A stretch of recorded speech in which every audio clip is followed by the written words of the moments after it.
Across 2023 and 2024, one internationally renowned musician flew their private jet 396 times in 365 days. And one of those trips was just 6 minutes long. Figures like this aren't uncommon among the world's richest jet-setters, in fact. This frequent flyer probably isn't even the celebrity you're thinking of. So what's the price tag for this high-flying lifestyle? The majority of private flying happens in the US, where even a relatively short trip is incredibly expensive. If you want to fly private, you have two options: buying a jet or renting one. Jet rentals can run from roughly $7,500 an hour for domestic flights to roughly $17,000 an hour for international ones. For context, that's over $40,000 to fly from LA to New York, and over $120,000 to fly from New York to London. That's before paying an additional several $1,000s for the crew, the fuel, landing fees for the airport, and federal taxes. That said, these rental costs are still much cheaper than actually buying a plane.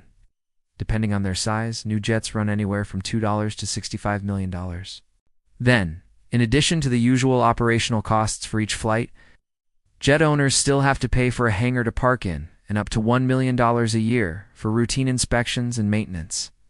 This is already absurdly expensive. But private flying also has a major environmental cost.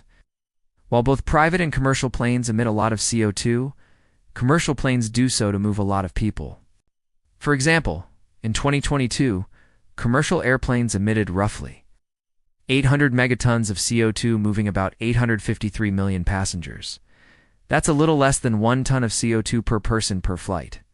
On average, most people emit 4 tons of CO2 a year, so taking 2 round-trip flights would double their emissions. This math already isn't great, but private jets make it so much worse. With only a handful of people on board, private flights emit 10 to 20 times more emissions per passenger on average. And since their passengers tend to be frequent flyers, their individual emissions are astronomical. The top 10 U.S. private flyers produced more combined emissions than 6,500 people.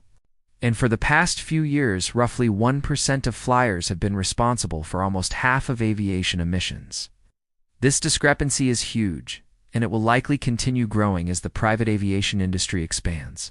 However, while we probably can't convince celebrities and CEOs to fly commercial, one promising approach for reducing plane emissions is swapping existing jet fuel for sustainable aviation fuels, or SAF. Traditional jet fuel is made from fossil fuels and releases carbon into the atmosphere when burned.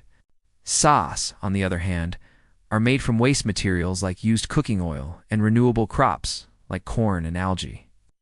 These biomaterials still emit carbon when burned, but growing these crops pulls enough CO2 out of the atmosphere to offset those emissions by up to 86%. If the entire jet fuel pipeline shifted to SAFs, it could reduce aviation emissions by up to 94%. But for this to happen, SAF producers need to overcome 2 obstacles. First, there aren't enough crops to produce biofuels on a large scale. Researchers are developing synthetic SAFs that don't require crops, but they're still being rolled out. Second, current SAF production is relatively small scale, which makes it extremely expensive. At 3 times the cost of normal fuel, most airlines won't even consider making the switch, and if they did, it would cause airfare to skyrocket. Governments in Singapore, Japan, and most notably the EU have already started programs to support widespread SAF adoption and fund their development. But this is where private flyers could actually help the environment. Most jet owners already spend hundreds of thousands of dollars a year on private flights, and it would only cost them a few thousand more per flight to use synthetic SAFs. This boom in usage would fund both SAF development and large-scale production. And those advances would make sustainable fuel cheaper for everyone, both the people flying private and those privately wishing they were.